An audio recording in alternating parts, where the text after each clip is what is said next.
Mike's turn. Passing it over to Mike, the best man. Hey, Mikey. How's everybody doing tonight? Great. This is my nightmare, so I'm going to have to read this all. All good. All right. Most of Andrew Alvey. Exactly.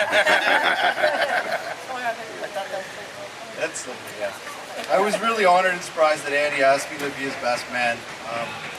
Honored because we're such good friends, and he has so many good people to choose from in his life. And I was totally surprised because he knew I was going to have to give this speech. And I've been gently reminded several times that this is not the roast of Andy Elsie. So I'm going to try to be kind. I'll also try to be brief because I'm sure Louis is already bugging you guys for grandkids, and Louis is the last person I want to piss off. I've learned this firsthand many times. So, firstly, I'd like to say I know it's been a long and sometimes stressful road for you guys planning today, and I'm just really grateful that we all got to be here to celebrate with you. You did a really great job. This has been awesome. We have the whole week to look forward to still. So let's give them a big hand. I also want to say that you look gorgeous today. I know it takes time and effort, crimping and plucking and dieting, sacrificing all sorts of gels and lotions and all those endless hours in front of the mirror for an event like this. But man, did it pay off. You look amazing. And Megan, you look great too. Don't worry, Andy, you can hit that bread bowl tomorrow. I know you've been eyeing it up pretty bad. So,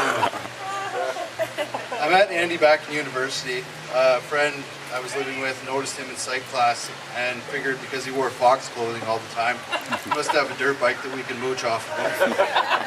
So they sparked up a short-lived friendship that luckily transferred over to me after my friend realized that Andy does not share his dirt bike. And I did get to ride with Andy last summer. He is quite good. He taught me a lot, and I know it was nice for him to finally get to put me in my place. And I enjoyed our time together, eating his dirt as he passed for being aggressively backing me for God knows what. Somebody. Yeah.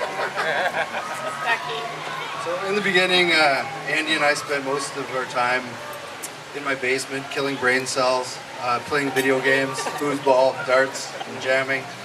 And that's actually pretty much all we still do.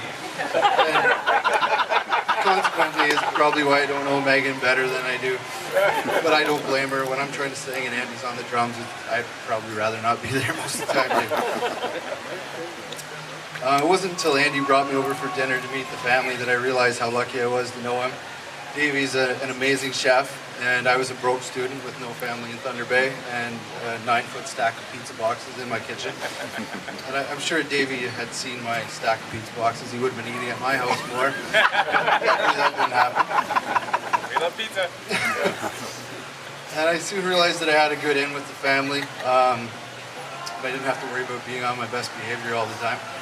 I own a construction company, and Louis has quite the eye for design, and luckily for me, has a bum shoulder and lives with two of the least handy gentlemen I've ever met.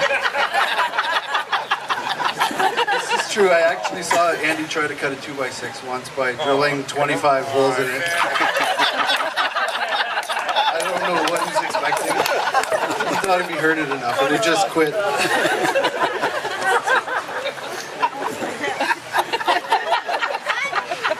All these little projects kept me fed and allowed for enough time for a beautiful relationship to blossom, and now I consider them to be my second family, and I love them all very much.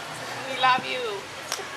Okay, so I tried to think of a story to illustrate who Andy is, just to sum this up. A time when he might have saved my ass or really picked me up out of the dumps. Some really heartfelt character piece to get him crying a bit more. And I kept thinking, and well, I know he's not going to help me build anything. He did help me move, but he never misses an opportunity to tell me what a pain in the ass that was. And he's certainly not going to jump in front of a bullet for anybody, because I've seen him in front of a gun, and it's not pretty. Really, he's a stubborn guy, and he's opinionated, and he has this really relatively weak head-to-mouse filter. And he says the wrong thing pretty steadily. But those hard-nosed qualities are coupled with a huge heart and a loyal soul, and a focus on friends and family, and a beautiful full head of hair. He's consistent and almost predictable at times, and thusly a safe and secure choice as a partner. His heart's always in the right place, and he's concerned about everybody around him in a way that is genuine and honest and downright offensive sometimes.